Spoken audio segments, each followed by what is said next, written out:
So I think we can begin now. Hello and welcome to this lecture by the Medical Theory Associate of IAPS. Today's lecture is by Mpho Nyamathe. Mpho is a recently elected vice chair at the SRC, and she's also a BA candidate for Politics and International Relations at the University of Johannesburg in South Africa. Mpho, whenever you feel ready, we can start. Hello, everyone. Thank you for joining. Thank you, Erin, for the lovely introduction. Thank you to a trusted and most lovely friend, Leah for joining. Welcome to my presentation, Global Inequality as a Key Impediment to the Doha Round. My name is Mpho Nyamathe. So the first argument, rather my main argument that I want to start with, is that the capitalistic nature of contemporary society ultimately hinders the actualization and the materialization of global economic development. And this is shown in the deadlock of the Doha Round. And I'm just going to list two key terms, international trade. So what is international trade? It is ultimately the sale and the purchase of goods and services beyond national borders, which is not limited to governments and state representatives. Institutions and multinational corporations may participate in the importation and exportation of goods, provided they have the capacity to do so. And then the World Trade Organization is responsible for enforcing rules of international trade and the permeation of trade liberalization through the removal of tariff and non-tariff barriers. So in actual fact, it facilitates fair trade by encouraging the member states to negotiate the terms of trade liberalization. And this is done through multilateral trade rounds, and the terms of these rounds, they become binding to all member states once a consensus has been reached. And as it says in the title of the presentation, we will be focusing on the Doha Round. So we can go to the next slide. Thank you, Erin.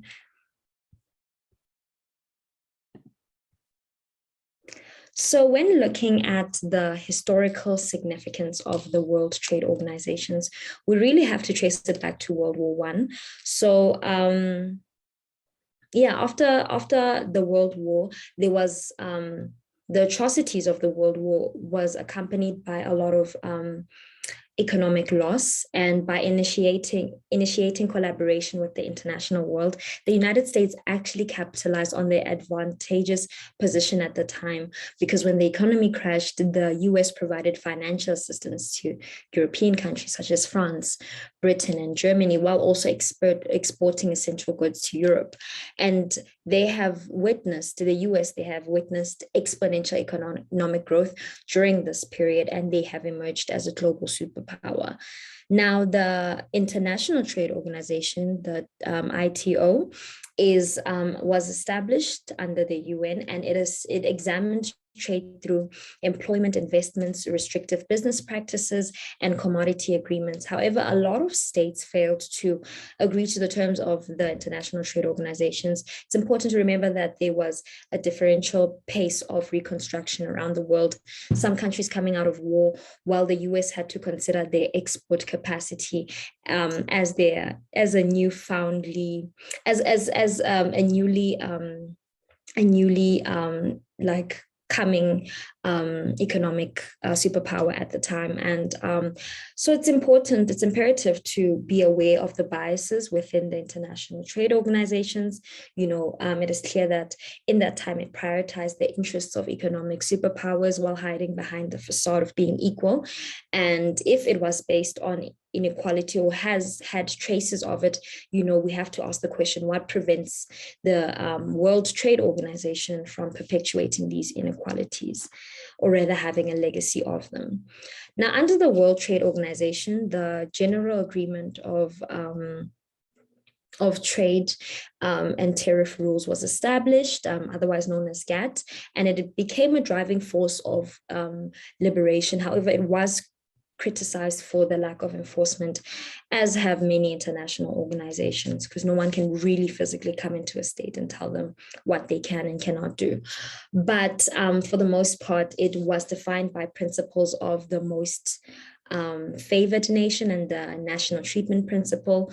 Most favored nation, it encourages member states of the World Trade Organization to employ non-discriminatory tariffs and barriers towards other members, while the nation treatment principles encourages member states to treat foreign goods as if they were domestic goods. So member states are actually prohibited from attaching significant value to goods coming from powerful states and vice versa.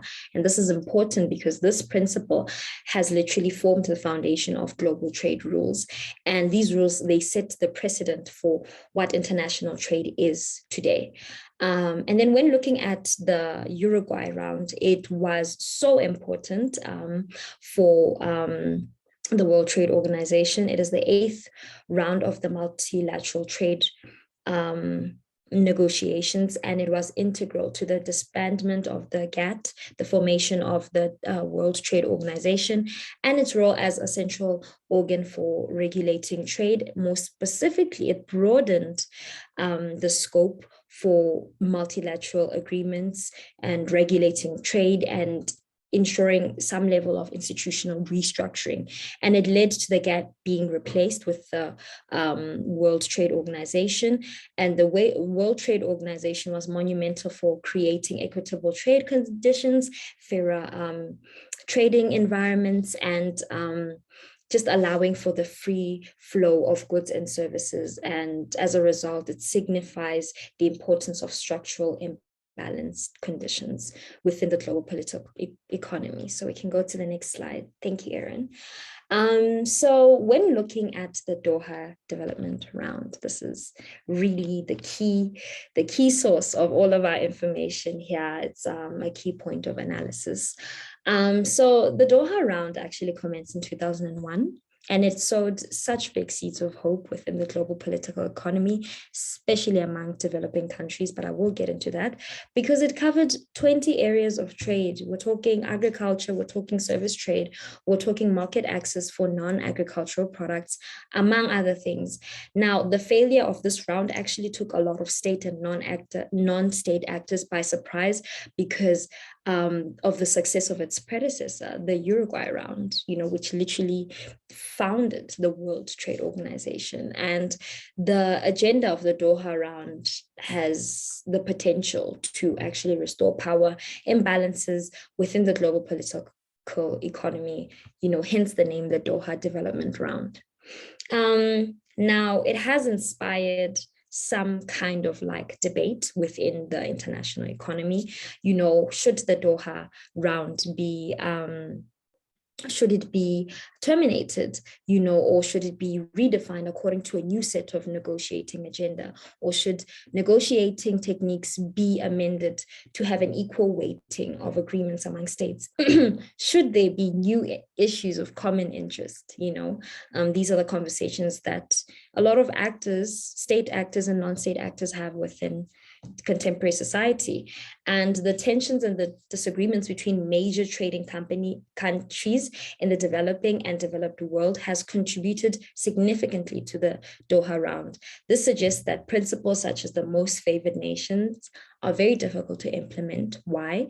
Because we have a very hierarchical system, especially when looking at the global political economy with so many diverse interests. We're trying to please so many state and non-state actors. But having said that, the complexity of international trade, it calls for development round, and that will be discussed in the next thorough. And we can go to the next slide.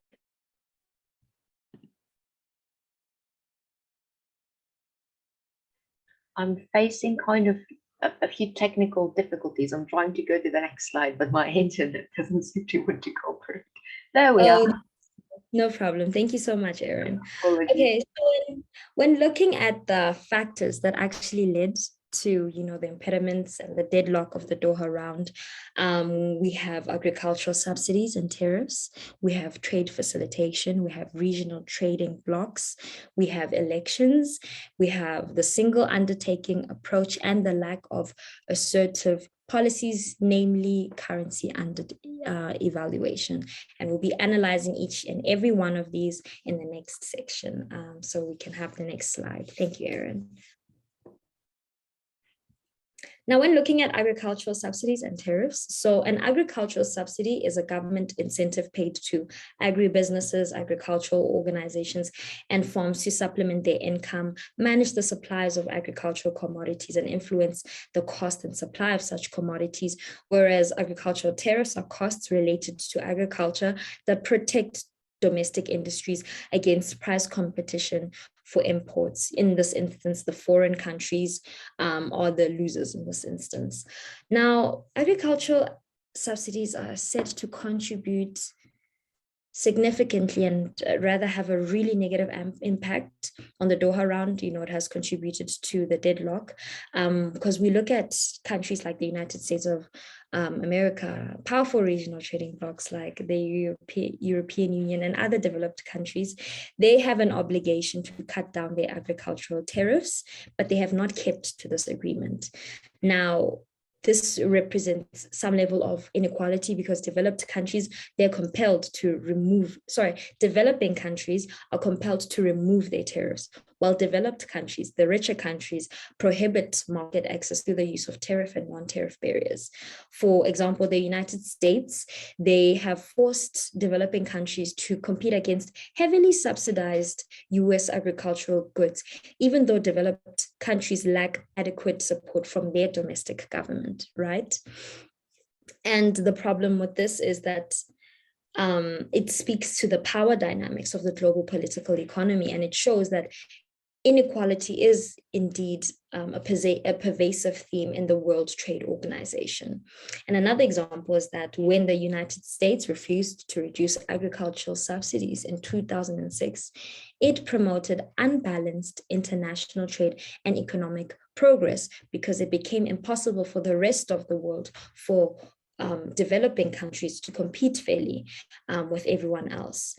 And this also shows that dependency theory is at play because the interests of the developing world are neglected, and these countries are exploited by the superpowers that act as their donors and provide foreign direct investment. And while they have the right to stand up for themselves, sometimes it might be best to comply as they are, scared to upset the big man who influences literally so much of their lives because of the power that they have in the international world. And also the worst part is agricultural protection in some of these developed countries is a leading cause for instability of world prices and decreased quantity of food that is traded internationally, right? So we can go to the next slide. In this section, we look at trade facilitation. Now, what is trade facilitation? In essence, it revolves around making trade accessible and efficient, thereby preventing plenty of obstacles to trade, and it leads to higher levels of trade, particularly within developing countries, and it provides non-state actors such as business corporations with the means to participate in international trade. So we can actually say that it fulfills trade liberalization in the global political economy as per the international norms. However, the costs of inefficient trade facilitation are crucial to the Doha development agenda. If anything, it really adds to the deadlock because monetary and logistic costs have a higher chance of being more expensive than the costs of just paying for imports. Now, why is this a problem? This is a problem because impoverished countries that were originally struggling to keep up with the standard costs of trades, now they are like prohibited from participating in international trade. We can even say that, there's even more of a red tape now. And once again, this speaks to the power dynamics in the international world because developing countries cannot develop without inclusion. And they remain on the outside so that developed countries are the only ones benefiting from change, right? So it is clear that the Doha Round needs to incorporate a trade agreement that reduces these costs and increases the margins of trade. And consensus has been reached on trade facilitation in the Nairobi ministerial conference, even though this issue really did come from the Doha agenda. And it begs the question, should the Doha Round be terminated, or should it be restructured to fit the needs and the needs of the global political economy? And also, most importantly, research conducted by the IMF suggests that trade facilitation is actually an attainable goal because it provides cost efficiency and increased trade in developing countries. So this actually shows that, without it, there's a lot of inequality, but there's also a lot of loss within the global political economy. So we can definitely go to the next slide. Thank you, Erin. And now, when looking at regional trade blocs, developing countries are actually prohibited, prevented, and hindered from trading fairly. As a result, they have to establish regional trading blocs that cater to their interests, which are essentially neglected on the world stage.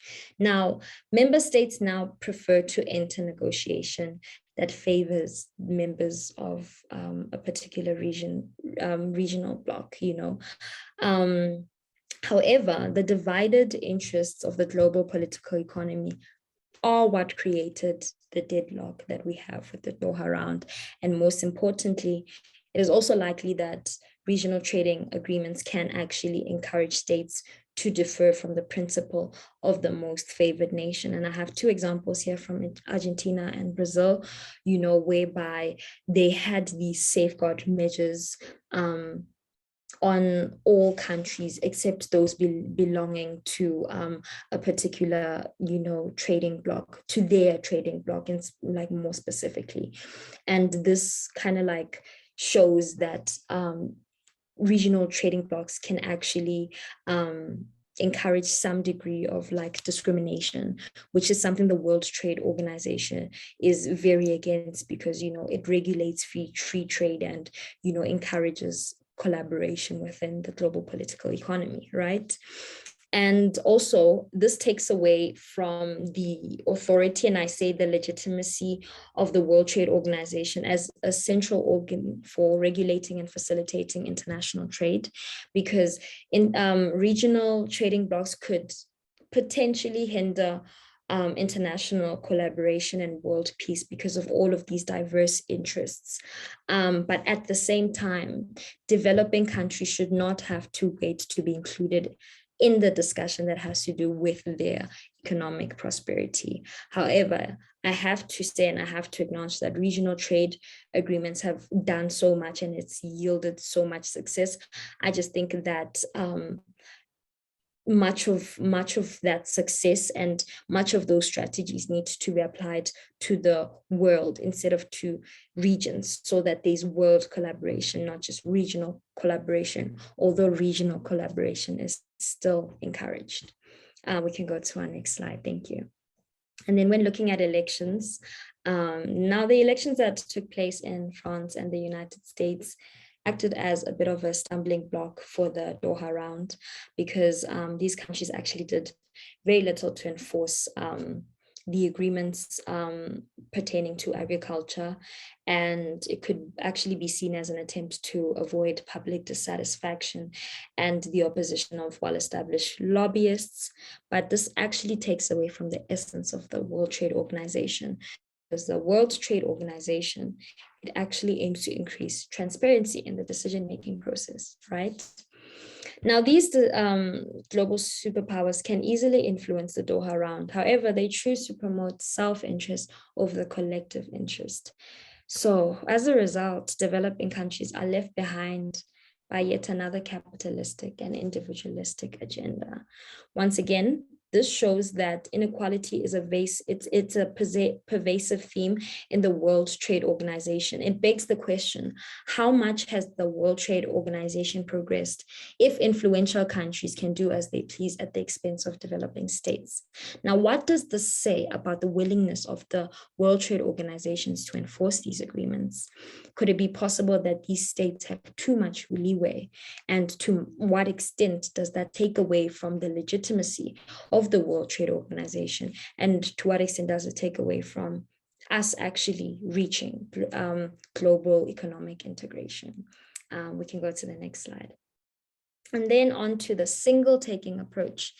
Now, what is the single undertaking approach? So, according to the IMF, it's the single undertaking approach. It compels members of the World Trade Organization to agree on the agenda at hand before moving on to issues. So new issues will not be discussed until we agree on the current agenda. However, some argue that it has contributed to the deadlock of the Doha Round, which makes sense because we are not coming to an agreement, to a consensus, because people are not agreeing on the same issues. States are not agreeing on the same issues. So at the same time, it has also emerged as a mechanism for developing countries to speak about their interests related to international trade. And larger developing countries will go as far as derailing from the objectives of the Doha Round to ensure that their interests have been considered. So this is both a good and a bad thing. You know, it gives them the platform to speak, but at the same time, a bit of a bad thing because this negotiation approach, it still leaves room for global superpowers to dictate the agenda to some degree. On the other hand, this approach guarantees legitimacy simply because member states of the World Trade Organizations will have voted for a particular outcome. Under this approach, superpowers are kind of put in their place. They have to consider the interests of other states. And this is not directly related to the Doha Round. It is more of an issue for the World Trade Organization. However, it has played a role in where we are today with the Doha Round not being concluded. However, I say removing it completely, removing and changing the single undertaking approach could actually do more harm than good, because it could take away from the checks and balances that exist within the World Trade Organization, in the sense that if you're not okay with a certain part of the agreement as a developing country, you won't necessarily be able to speak out on it without the help of the single undertaking approach. So yeah, we can move on to the next factor. Thank you. And then when we're looking at assertive policies, one of the main reasons why the Doha Round hasn't been concluded is because we have certain policies that are not assertive and that do not hold member states accountable. Now, when looking at currency undervaluation, basically, the currency of a nation is said to be undervalued when its value in foreign exchange is low. A cheaper, undervalued currency renders the nation's goods more affordable in the global market while making imports more expensive. So then the problem with currency undervaluation is that it ultimately shows that the World Trade Organization needs to establish firm policies that guarantee fair trade, you know, and if anything, it also shows that trade barriers are required against countries that undervalue their currency. Similarly to the role of single undertaking approach, this is much more of a World Trade Organization issue than it is of one related to the Doha Round. But at the same time, it is equally important to the Doha Development Round, because global superpowers, they need to be held accountable for perpetuating the cycle of inequality in the global political economy, because the undervaluation of Chinese currency has actually distorted change and created or rather exacerbated global imbalances. It creates economic insecurity of labor in richer countries as well. And currency undervaluation is actually closely connected to the power dynamics of the global political economy, especially when considering how the World Trade Organization relies on the support of developed countries when enforcing trade regulations, in the sense that if these big countries, if these big influential countries are not following the rules, then developing countries will not follow suit. And the reason why this is such a significant issue, I've already given it away with the last sentence, is that it just sets such a bad precedent, because it just suggests that developed countries can hinder the international norms pertaining to the World Trade Organization without consequence. And it just shows that inequality within the global political economy exists, right?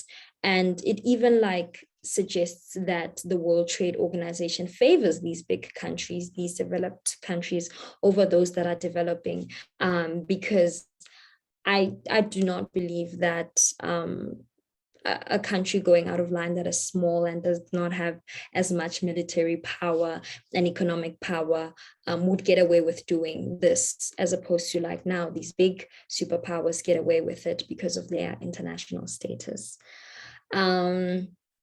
And there's just not been enough action that has been done by the World Trade Organization. Do we ignore it because it's China, because it's the US, because it's the European Union? Or should we even consider the fact that the World Trade Organization is not equipped to act as, an enforcing, an enforcement actor? Or something that will kind of influence these countries to comply, even if they don't want to, So now that we have talked about all of the factors of that contribute to the deadlock of the Doha Round, we can move on to the implications of a failed Doha Round. Why does it matter? Why does it even matter that, we're talking about the Doha Round? So what if it fails? This is basically what this slide is going to cover. So the first one is definitely about money. The deadlock is incredibly costly. This trade round is expected to improve global welfare by about 160 billion US dollars. So it's very costly. And also, the failure of this round could actually strip the World Trade Organization of its legitimacy as an essential organ for regulating trade. Because developing countries, especially African countries, will and have been more inclined to participate in trading blocs because their needs and their interests are not upheld in the World Trade Organization and on the world stage. Now, if people don't feel heard, they don't speak, they don't participate. And in this instance, these countries, they will not trust the World Trade Organization as a means for furthering economic prosperity in Africa. And in the same regard, the Doha Round is the first of many rounds to address development and agriculture to this magnitude.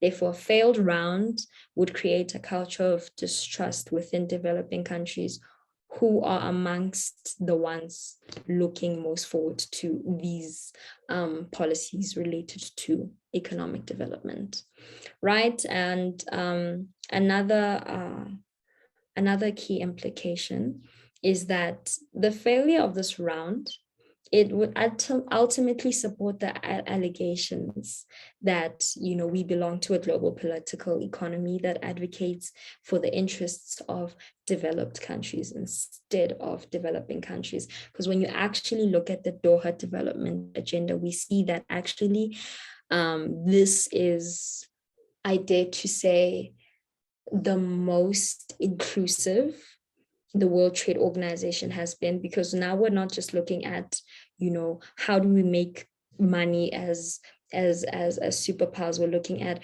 how can we make money collectively. And I feel like if it fails, it would just show that, the World Trade Organization is not as it's not so free from capitalism as we would all like to believe. And we can go to the next slide. Thank you. Now, possible solutions. How can the global political economy reach a consensus? So there's a lot that needs to be done because there's just a lot of factors that are at play. For starters, World Trade Organization members must engage each other in regularity policies that pertain to competitions in markets. We cannot have so many states defying the very norms that set the foundation for what the World Trade Organization is. Right. And then secondly, these solutions cannot be limited to the Doha Round. The World Trade Organization needs to gather its members and discuss and strategize on global rebalancing. The World Trade Organization, it regulates trade globally, but there needs to be more emphasis on developing countries because these developing countries do not have a voice in the global political economy, which is unfair. And a bit scary because it will likely be met with so much resistance that can put an end, or that has a potential to put an end to the World Trade Organization, or even poke a hole in its legitimacy, which is actually a bit sad and disappointing because the World Trade Organization has already done so much in, increasing trade globally. But I just believe that they are capable of doing so much more, of being more inclusive, and they're capable of just creating fairer conditions within the entire international economy. Right. And then the third point, state governments need to keep to the agreements of the World Trade Organizations because it is a member-driven organization. This suggests that as much as the World Trade Organization is responsible for regulating and facilitating fair trade, it is also the responsibility of state governments to participate. But I want to counter this because I feel like this kind of discourse, it encourages a lack of accountability in the sense that the World Trade Organization, it has the authority to regulate, it has the authority to put these countries in place, or to at least, engage in discourse, engage in dialogue that promotes equality, that promotes global and equal economic development. However, then there's still the question of enforcement. How powerful is the World Trade Organizations, these international organizations, especially when looking at the context of sovereignty, could they really tell what these other countries, what they can and cannot do, even though they are member states and that they are binded to the agreements of the treaties? We still have to ask the question in terms of enforcement, what capacity do they have? And is that possibly a reason why we are in the boat that we are in? And then lastly, some argue that new issues of common interest should be adopted. But I dare to ask, what could be more of a common interest than global economic development? Common interests cannot simply translate to the interests of the rich, developed countries. The common interest of the World Trade Organization should not merely be capitalistic and exclusive. We can go to the next slide. And I leave this off with a really nice quote. It says that equality is about giving everyone an equal chance, not an equal result. And I think that best summarizes some of the factors that led to the deadlock of the Doha Round and what we need going forward. Policies that favor everyone and that give everyone a chance to succeed, instead of policies that are just implemented without considering the long-term economic impact on some of these countries, especially developing countries. Developing countries, they need to be given an equal chance to flourish in the global political economy, because developed countries already have the upper hand. And so we call for equality. I thank you guys all for listening. Thank you, everyone. I now open the floor to questions, comments, and anything else that's on your mind. Thank you so much. Thank you for the presentation. Maybe we have a question.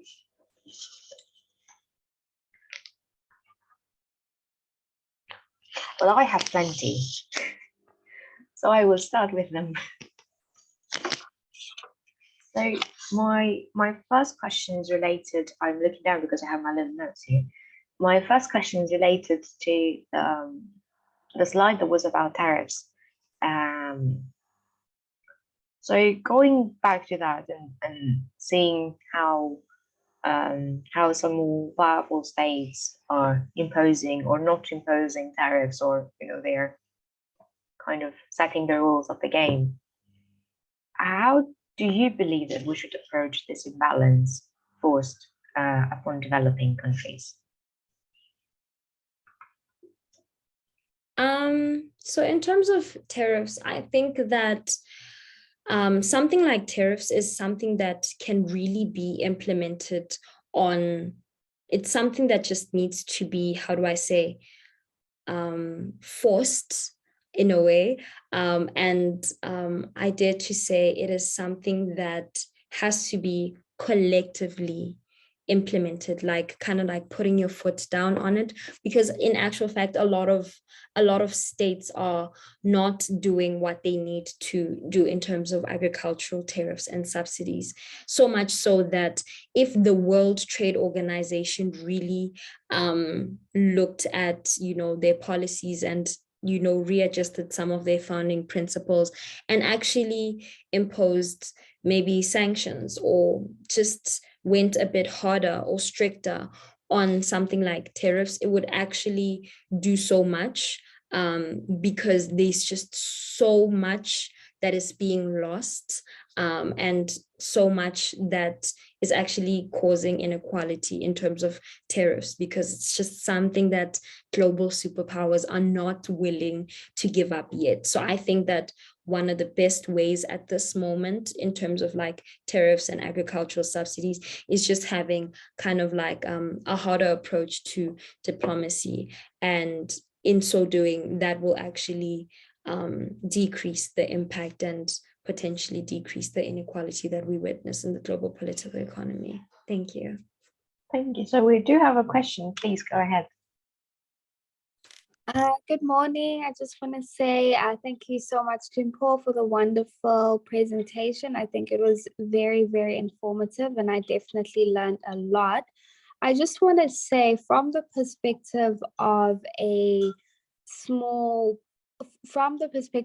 business in a developing country, I know you're speaking right now about global trade, but a scary fact is that, especially in Africa, we haven't even been able to trade amongst ourselves. Right now, we're sitting at 17% intercontinental trade, meaning that only 17% of the continent in Africa is actually trading with each other.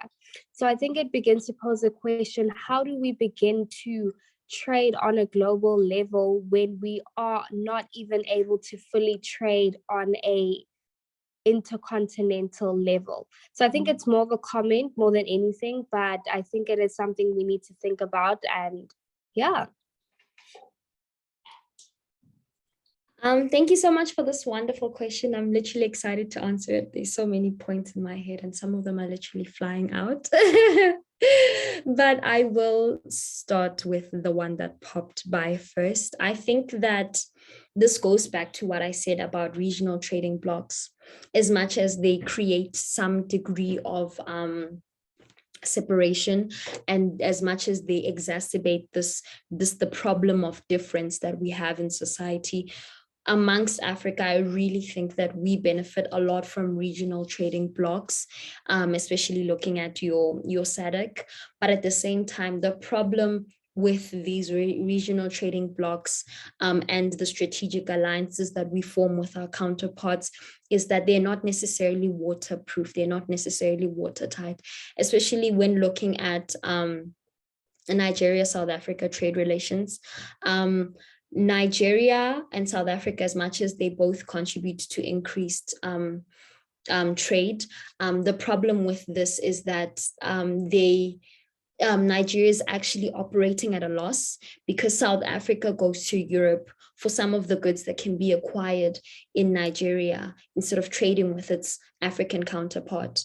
So the solution really lies in having regional trading blocks within Africa, African counterparts relying on goods that can be acquired in there, pouring into our continent before we pour into Europe. And I think that in essence, that will also kind of like do much more for us in terms of like breaking these neo-colonial forces that we have, right? But I think also there's been so much like problem of inequality within our foreign policy and our domestic policy. South Africa in itself is one of the most unequal countries in the world. And because of that inequality that we face, I feel like our foreign policy also echoes some of that inequality to a sense where we can't give ourselves to our counterparts as much as we want to. If our domestic policy doesn't, recognize the inequality that we have, the gaps that we have, then how can we possibly give to the gaps and the problems that we have within Africa? So I think, yeah, those are the approaches. Tough, lengthy, but I think that's what we need to consider as Africans going forward. Thank you. That was great. Do you have perhaps a follow-up question or a follow-up comment to that? No, I'm good. Thank you so much. I don't know if that was for me. Thank you. Yeah. Actually, this is related to the second question I had written down. If regional trading blocks are favored, and since developed or powerful countries influence the World Trade Organization for their own benefit, how would the regional trading bloc among developing countries or even African countries, in the example that you gave, would look like? And I want to stand to the example that you just gave about South Africa and Nigeria, about how was it Nigeria that is running on a deficit in this relationship, if I got that right. So for South Africa to be purchasing goods from somewhere else and not from Nigeria, it means that it's financially beneficial for South Africa to do that. The government can't be crazy, like they can't be going, well, you never know, governments, but they should have some sort of benefit. So how do you believe the regional trading bloc would outweigh or have better financial benefits, not just, perhaps sentimental? Because I understand the sentiment, but at the end of the day, people function primarily on money, as we're seeing from all those sessions and everything. So that's a very lovely question. Thank you so much. I think that regional trading blocks have financial benefits in Africa, in the sense that in the global political economy, from what I've observed and from like all the reading that I've done, I feel like for the most part, Africa really is, or the African interests really are at the bottom, even though there is a potential for us to like make a profit from the alliances that we have with Europe and with the North. I feel like at the same time, we are not how do I say, prioritized in the way that we should. So I feel like regional trading blocks in this instance that look financially good are those that literally try to line the pockets of African countries and factor into development and factor into infrastructure as much as they can, instead of prioritizing the needs of the North first. Because I feel like at this moment, we are experiencing so much inequality in the global political economy because of just that whole thing of, the dependency theory. We're looking, African countries are exploited, by core countries, and to some extent scared of standing up for themselves, because they rely on these countries for support, for getting foreign direct investment. So I think that regional trading blocks in Africa, they take away that element of, hey, we're going to tell you what you're going to do and how you're going to make a profit. Instead, Africans can amongst themselves come together and decide what is the best way of making a profit, and what does that look like for everyone, as opposed to what does that look like for the big man. How can we appease the big man? The narrative shifts from that to what can we do for ourselves? How can we ensure a profitable continental collaboration? Thank you. Thank you. I have two more questions. So the first one is regarding currency on revaluation. And you mentioned China, and because I studied China, I was very interested in that. So you mentioned China and how trade has become unfair or imbalanced because of the currency on revaluation. However, we see that China has a rather increased and perhaps ever increasing role in many countries in Africa. So how would you perhaps examine or assess this relationship? Do you think that it is a paradox to keep doing business or your own volition with someone who harms the trade, your trade and your economy? The China-Africa chat is a very intense one because really, in essence, it feels like Chinese foreign policy really it exists to further their interests, and to an extent where they are here in Africa to exploit and to make money and to make profits. So I do feel like it is a bit of a contradiction, in the sense that Chinese people are people, individuals, businesses, state actors are participating in the African economy, yet taking away from it. I think I would like to agree with you in that regard. I'm not sure if I've answered the question. If I haven't, you can reiterate. Well, I'm not really, sure that there is a one answer, a correct or incorrect answer. It's more of a dialogue, of a conversation about this is happening. Let's chat about it. But I'm standing on this question because China doesn't have the same colonial past that Europe has in Africa. Generally speaking, that's another story. So you could say that the imbalance of power is not the same when we compare trade between European countries to Africa and China to Africa. So I would imagine that if Nigeria, for example, I'm taking an example, I have not studied the relations of China and Nigeria. So if anyone from Nigeria sees this and they're like, what is she talking about? My apologies, just an example. I would imagine if Nigeria decided that trading with China was bad because of the currency on devaluation and because of how strong China has become, maybe they would be more inclined to change the terms of the relationship and to change perhaps the game that they're playing with China and the trade that they do. So to me, it's occasionally quite surprising to see that China is making this problem and they're making the other problem, and our relationship with them is different. But we keep trading with them and we keep reassessing the relationship. I think this just also speaks to money talks, in the sense that Well, I'll say two things. One, we can still consider the dialogue of inequality with regards to China, because at the end of the day, China is still a bit of like a superpower in terms of they have so much economic and military strength.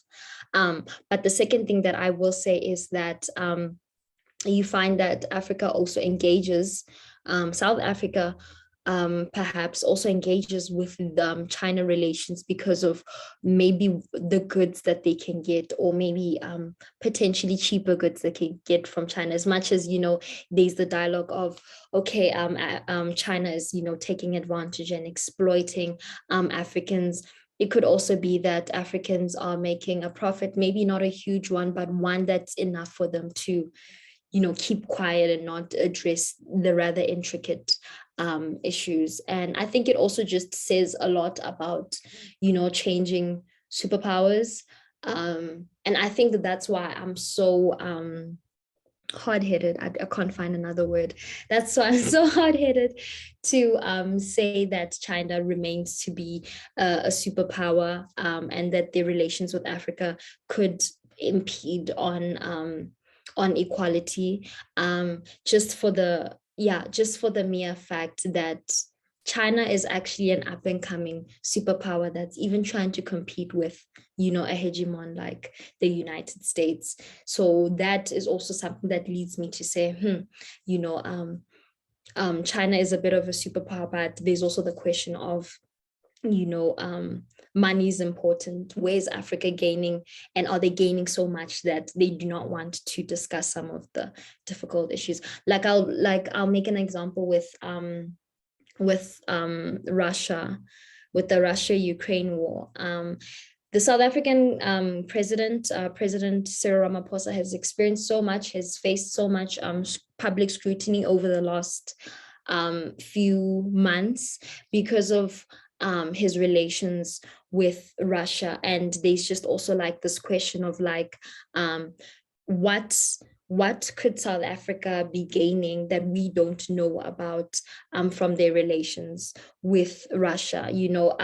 Is it perhaps the need to make up for the cost of Russia helping us in the apartheid era, or is there something else? So I think it holds the same respect, it holds the same regard. Yeah, thank you.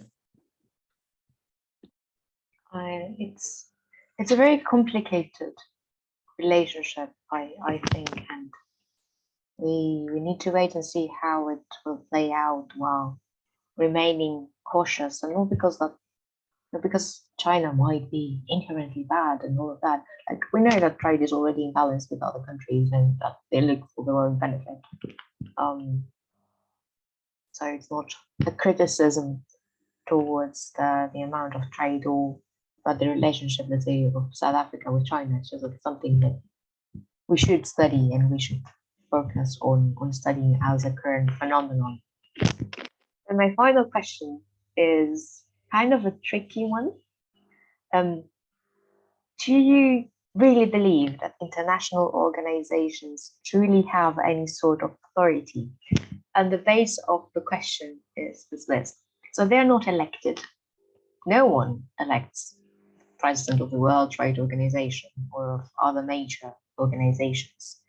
They are supported by sovereign states instead, who have agreed that they shall enter these binding agreements. However, especially for older organizations, countries that founded them are the governments that founded them, or they agreed to be member of them, are long gone. And the people who might have voted for those governments or have established those organizations might also be gone or might have changed their minds. So while we're seeing that we have the World Trade Organization, for example, that supposedly is working towards equality in trade or equity in trade, but they're not really doing that. Instead, they are supporting that, we're all equal, but some of us are more equal than others. How do you think that within this framework, that the international organizations maintain their legitimacy if no one really seems to care about the legitimacy at this point and about whether they follow the rules that they have set or not?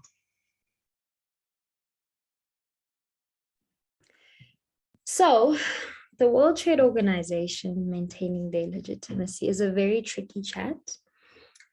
Just like you said, when you introduced the question.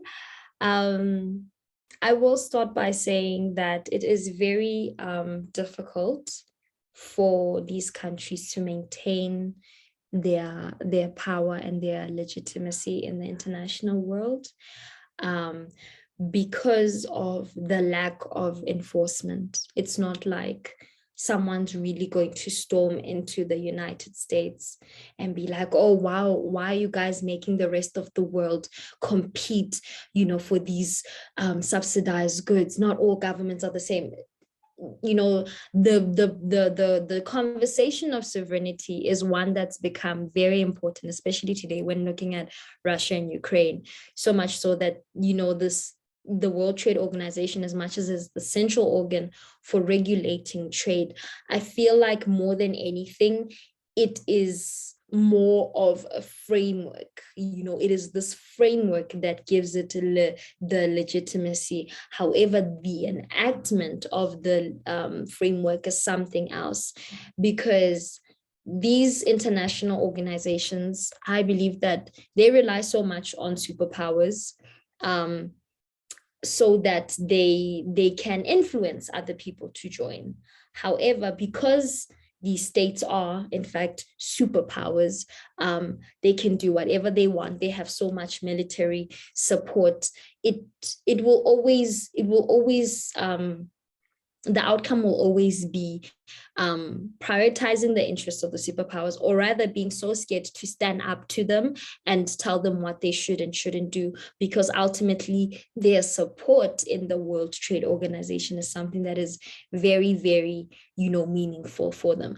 So I think in terms of maintaining their legitimacy, the World Trade Organization, I think what really has them right now is just that framework that they have. But in terms of legitimacy for, how they choose to enact it, how they choose to ensure accountability, that's a bit more difficult, because then it's not the World Trade Organization, acting as the central organ as it is. It's actually bowing down to these superpowers that it feels like it needs.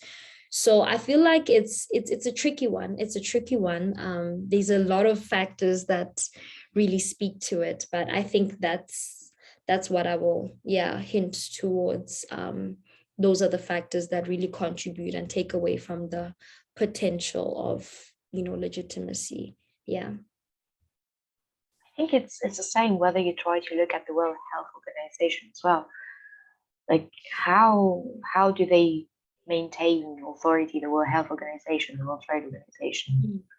How do they maintain authority, and what is their role ultimately if more or less no one really cares after the point, or no one really has the power to defy forever, has more money and more military? But that's a huge conversation. Yeah, I think also the thing with like the World Trade Organization, let's look at how during like COVID-19, the vaccine rollout, when the vaccines came from Russia, they took so long to evaluate and to look at them and to, declare that they're publicly safe.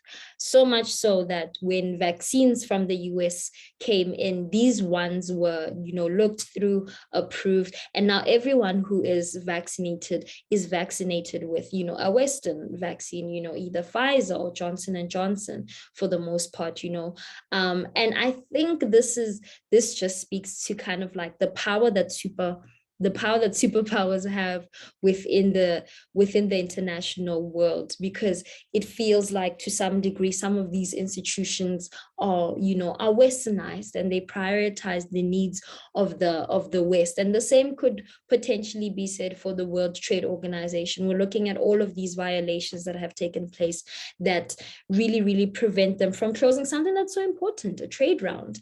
And you have to ask yourself, if Nigeria or South Africa or Ghana or any other small developing country were to be the reason why some of these trade rounds were not concluded, we'd be having a different conversation. But because these are the superpowers that the World Trade Organization bows down towards and perhaps relies on, we don't know, but you never know what's going on at the back door. And I think that just speaks to, I think that just speaks to where we're at in contemporary society, and the lack of enforcement and the superpowers and other factors at play that really just give these organizations their legitimacy. Thank you very much for answering my questions and for all your comments. I found your presentation and your answers very well thought, very insightful. I'm very proud of your work. I don't have any further questions, or at least nothing that I can think of now. So if Leakile also doesn't have anything, I think we can conclude today's lecture. I just want to thank you guys again for listening and for engaging. I want to thank everyone in advance who's going to watch this. Thank you so much for engaging and for watching. And it's been a really big honor to have this presentation. I hope to do many more. But thank you to the Political Theory Research Committee for this wonderful opportunity.